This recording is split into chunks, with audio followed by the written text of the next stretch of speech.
아멘. 자, 우리 오늘 저희가 사도행전 11장 19절부터 26절까지의 말씀을 읽었는데요. 이 말씀은 이제 최초의 이방인 교회, 안디옥 교회거든요. 수리아 안디옥 교회. 이 최초의 이방인 교회가 어떻게 설립되었고, 그리고 부흥하였으며, 그리고 어떤 영향력을 미치게 되었는지를 오늘 본문은 보여주고 있습니다. 그래서 최초의 이방인 교회가 어떻게 설립이 되고 부흥이 되고 또 어떤 영향력을 미쳤는지를 살펴보면서 은혜를 나누고자 합니다. 자, 먼저 이제 안디옥 교회, 수리아의 안디옥 교회가 어떻게 설립이 되었는지에 관한 내용인데요. 여러분 19절부터 21절 말씀입니다. 자, 우리 19절부터 21절까지 말씀을 다 같이 다시 한번 함께 읽어보겠습니다. 시작.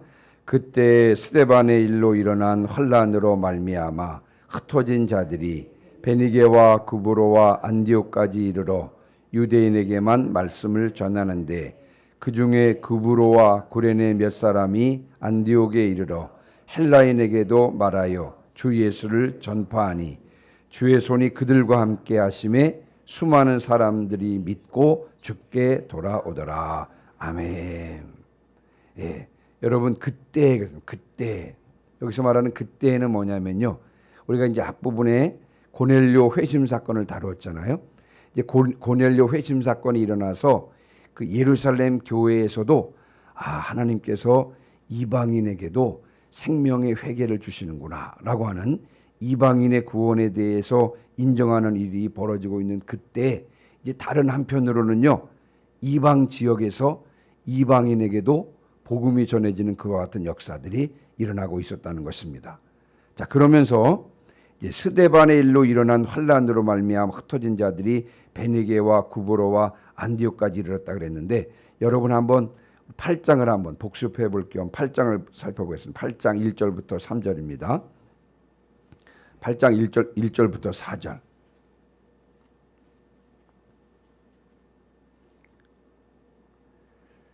자, 1절 중간에 보시면, 그날에 예루살렘에 있는 교회에 큰 박해가 있어 사도 외에는 다 유대와 사마리아 모든 땅으로 흩어지니라. 4절. 그 흩어진 사람들이 두루다니며 복음의 말씀을 전할세 그랬습니다. 자, 다시 이제 11장으로 돌아가 보시면, 이제 스데반의 순교로 예루살렘에 큰 박해가 있었습니다.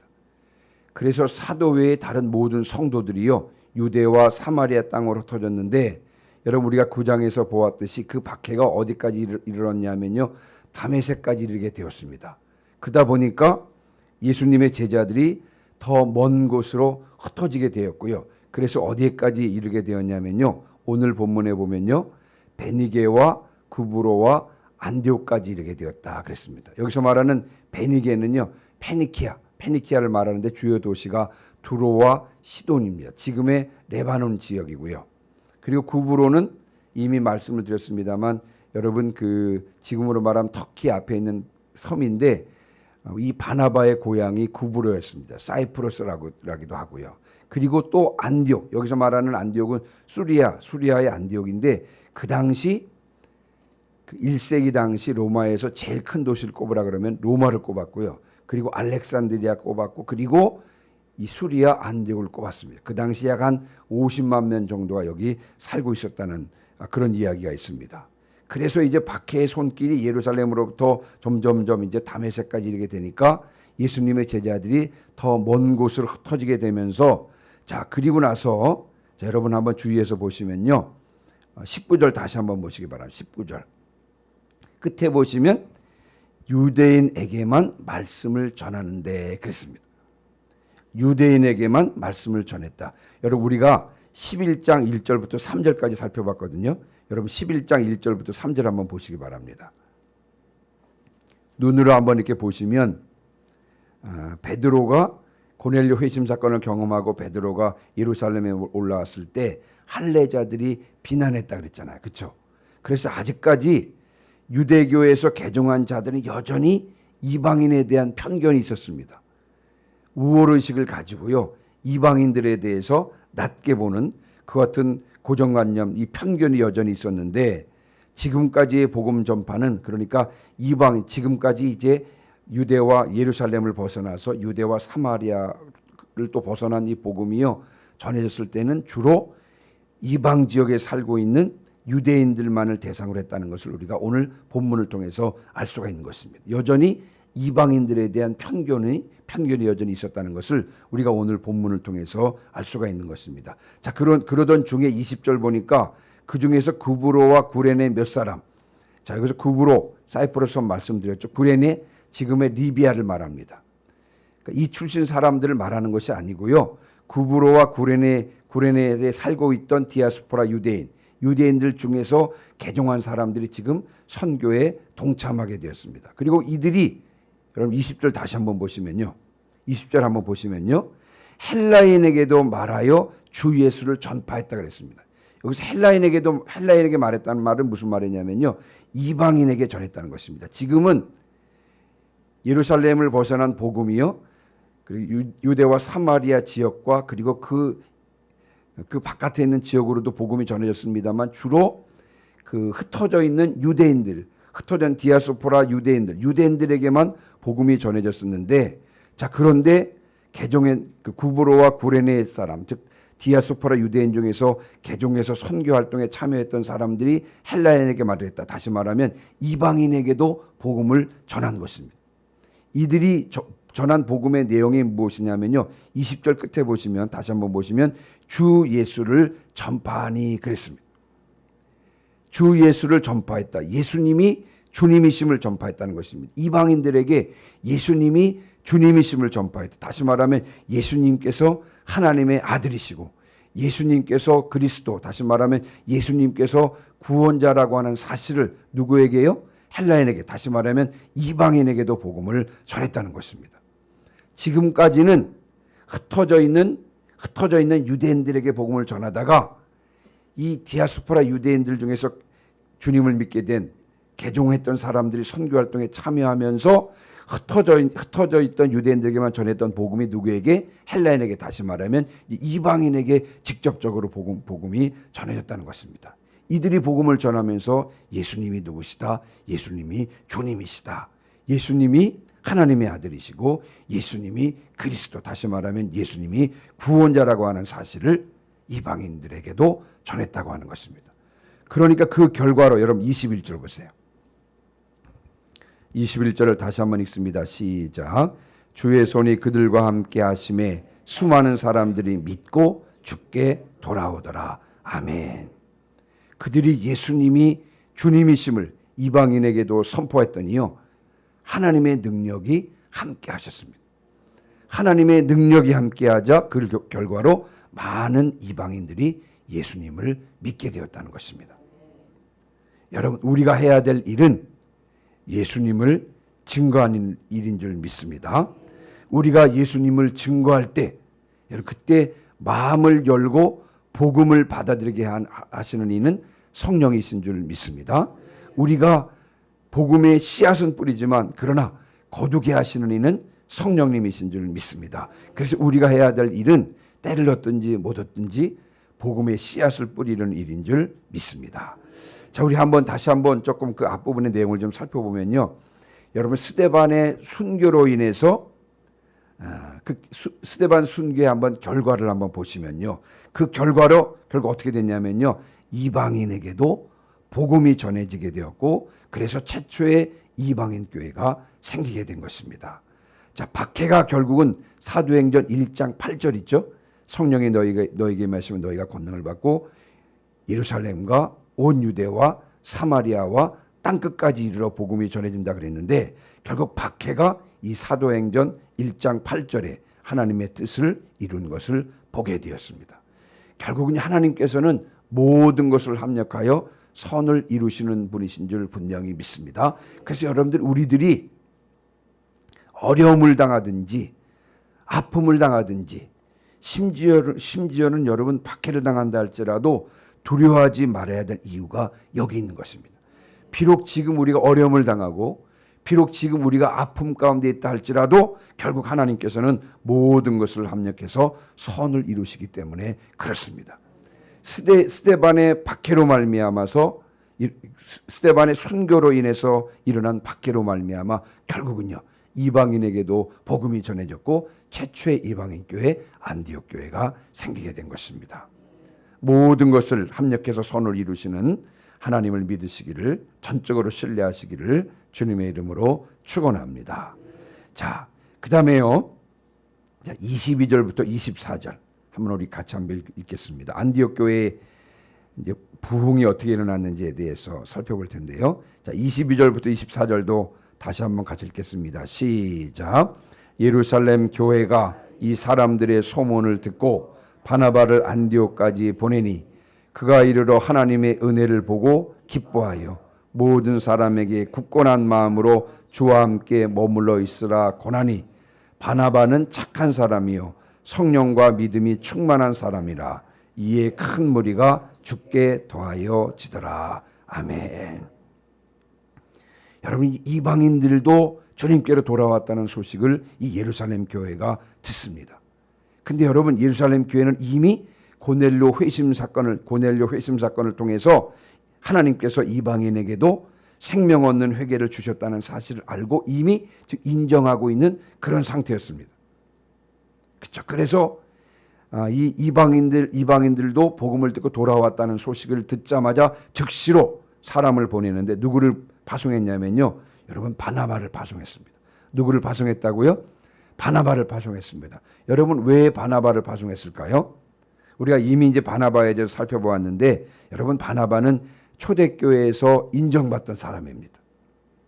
밭을 팔아서 사도들의 발 앞에 두어서 어려운 사람들에게 큰 위로가 되었던 사람입니다. 그래서 사도들이요, 이 바나바를 뭐라고 불렀습니까? 그를 위로의 아들이라고 불렀다고 그렇게 사도행전 4장 36절 37절은 말씀하고 있습니다. 뿐만 아니라 오늘 본문 보시면요, 24절 보시면 바나바는 착한 사람이고 성령과 믿음이 충만했던 사람이었습니다. 뿐만 아니라 여러분, 그의 고향이 어디였다고요? 그의 고향이 구브로 사이프러스 섬이라고 그랬죠. 그래서 여러분, 이 수리 안디옥과 구브로가 가까운 곳이었습니다. 그래서 여러 가지 이유로 이방인들이 예수님을 믿고 돌아왔다는 소문을 듣고 예루살렘 교회가 사람을 파송했는데 누구를 파송했다고요? 안디옥을 파송했습니다. 죄송합니다. 안디옥을 파송한 게 아니라 바나바를 파송을 했습니다. 그래서 바나바가 가서 보니까 정말 이방인들이 주님께로 돌아온 것입니다. 너무 기뻐했습니다. 자, 그러면서 여러분, 바나바가 그들을 권하는데 어떻게 권하냐면요. 여러분 한번 23절 다시 한번 보시기 바랍니다. 23절 다시 한번 읽어볼까요? 시작. 그가 이르러 하나님의 은혜를 보고 기뻐하여 모든 사람에게 굳건한 마음으로 주와 함께 머물러 있으라 고나니. 아멘. 자, 여기 이제 가보니까 이방인들이 주님께로 돌아온 것입니다. 회심한 것입니다. 너무 기뻐했습니다. 그러면서 이제 바나바가 뭐라고 권했냐면요, 주와 함께 머물러 있으라. 옛날 개혁 성경에는요, 개혁 한글판은 어떻게 되어 있냐면요, 주께 붙어 있으라 이렇게 표현하고 있습니다. 근데 여기 이제 제가 원어 성경으로, 헬라어 성경에는 어떻게 되어 있냐면요, 여러분, 프로스 메노라고 하는 단어로 되어 있어요. 이 프로스라고 하는 말은요, 주님을 향하여 있어라. 목적을 가지고 방향을 누구에게? 주님께로 두고 주님께 향하여 있으라. 이런 뜻입니다. 원어상으로는. 이 프로스라가 쓰인 그 성경 구절이 한 곳이 있는데 어디냐면 여러분, 요한복음 1장 1절 있죠. 태초에 말씀이 계시니 이 말씀이 하나님과 함께 계셨으니, 이런 표현이 있습니다. 이 말씀이 하나님과 함께 계셨다. 이 원어상으로는 어떤 뜻이냐면요, 말씀이 예수님이잖아요. 예수님이 하나님과 함께 계셨다. 예수님이 누구를 향해서? 하나님을 향해서 있었다. 이런 뜻입니다.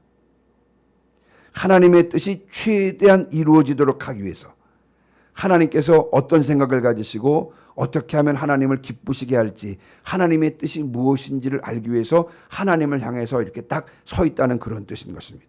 지금 여러분, 바나바가 이방인 성도들에게 권하는 말씀이 뭐였냐면요, 주를 향하여 있으라. 다시 말하면 방향을 주님께로 맞추고 주님을 향하여 있으라, 이렇게 권면하고 있는 것입니다. 예수님을 향해서 있으라, 이렇게 말씀하고 있는 것입니다. 주님의 뜻이 최대한 이루어지도록 하기 위해서 주님을 향해서 있으라. 다른 말로 말하면 예수님을 모든 삶의 원리와 기준으로 삼아라, 이런 뜻입니다. 이것을 권면하고 있습니다. 바나바가 안디옥 교회 성도들에게 권면했듯이요, 항상 주님을 향해 있으시기를 주님의 이름으로 축원합니다. 예수님을 모든 삶의 원리와 기준으로 삼으시기를 주님의 이름으로 축원합니다. 자, 그런데 한 가지 더 살펴볼 내용은요, 바나바가 착한 사람이고 성령과 믿음이 충만한 사람이라 그랬죠. 이에 큰 무리가 주께 더하여지더라 그랬습니다. 다시 한번 순서를 한번 정리해 보면, 이방인에게 복음이 전해지고 많은 이방인들이 예수님을 믿게 되었습니다. 예루살렘 교회에서 누구를 파송했다고요? 바나바를 파송했습니다. 바나바는 착한 사람이요, 성령과 믿음이 충만한 사람이었고, 결과적으로 어떻게 됐다고요? 바나바로 인하여 큰 무리가 주께 더하여졌더라. 이렇게 오늘 성경은 우리에게 증언하고 있는 것입니다. 여러분, 교회는 절대 사람을 보고 다녀서는 안 됩니다. 여러분, 그렇죠? 우리가 교회를 사람을 보고 다니면 실망하고 낙심하고 실족하기가 쉽습니다. 그래서 우리가 교회를 다닐 때 사람을 보면 안 되고요, 구원자이시고 변함없으시고 믿음의 모범이 되시는 예수님만 바라보고 다녀야 될 줄 믿습니다. 그러나 그렇다고 해서 여러분, 사람이 중요하지 않은 것은 아닙니다. 처음에 교회는요, 사람을 보고 나오는 것이 맞습니다. 그런가요? 안 그런가요? 여러분, 처음에 그렇습니다. 처음에 나올 때는 사람을 보고 나오는 거예요. 그 사람이 좋으니까 그 사람이 권하는 예수님을 믿고 그 사람과 함께 교회를 나오는 것입니다. 그러다 이제 믿음이 점점 들어가면서 시선이 사람에게서 주님께로 바뀌는 것입니다. 그래서 여러분, 교회 안에서도 성령의 도우심으로 우리가 착한 사람이 되고 성령과 믿음이 충만한 사람이 되어야 될 줄 믿습니다. 그래서 여러분, 바나바처럼 새 가족들을 인도하고 믿음이 연약한 자들을 또 세워주고 이 하나님의 뜻을 실현하는 일에 우리가 쓰임받아야 될 줄 믿습니다. 그래서 우리가 서로 위해서 중보하기를, 바나바처럼 쓰임받는 자가 되기를 위해서 서로 중보기도해야 될 줄 믿습니다. 이제 마지막인데요. 자, 그럼 안디옥 교회 영향력에 대해서 살펴볼 텐데 25절 26절입니다. 자, 25절 26절 저와 같이 한번 읽어보겠습니다. 시작. 바나바가 사울을 찾으러 다소에 가서 만남에 안디옥에 데리고 와서 둘이 교회에 1년간 모여 있어 큰 무리를 가르쳤고 제자들이 안디옥에서 비로소 그리스도인이라 일컬음을 받게 되었더라. 아멘. 바나바 때문에 이제 안디옥 교회가 더욱더 부흥하게 되었고요.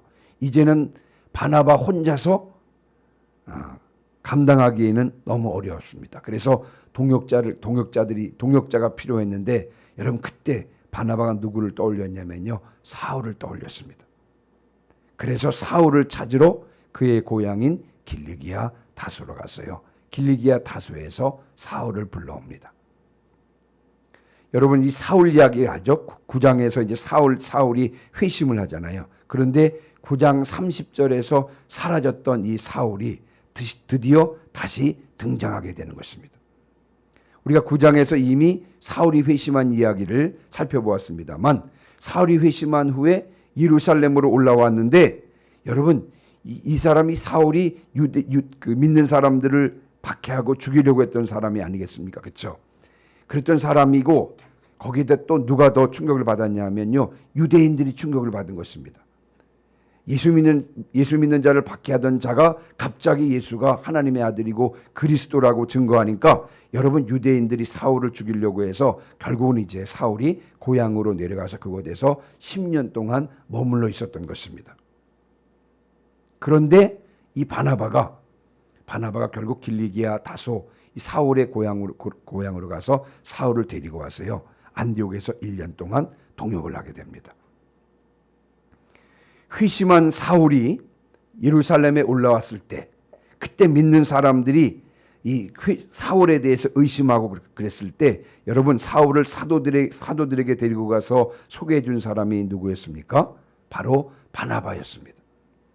그리고 이제 그 사울이 고향에 내려가서 10년 동안 있을 때 다시 그를 데리고 올라와서 초대교회의 중요한 사역자로 등장시킨 사람도 누굽니까? 바로 바나바였습니다.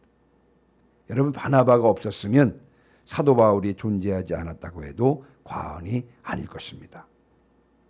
자, 이제 마지막으로 한 가지만 더 살펴보고 이제 마칠 텐데요. 26절입니다. 자, 26절을 다시 한번 읽을까요? 시작. 만남에 안디옥에 데리고 와서 둘이 교회에 1년간 모여 있어 큰 무리를 가르쳤고 제자들이 안디옥에서 비로소 그리스도인이라 일컬음을 받게 되었더라. 아멘. 처음에 사람들은요, 예수 믿는 사람들을 그냥 유대교의 한 분파라고 그렇게 생각했을 것입니다. 자, 그러나 안디옥에서부터 유대교와는 확연히 구분되기 시작했던 것입니다.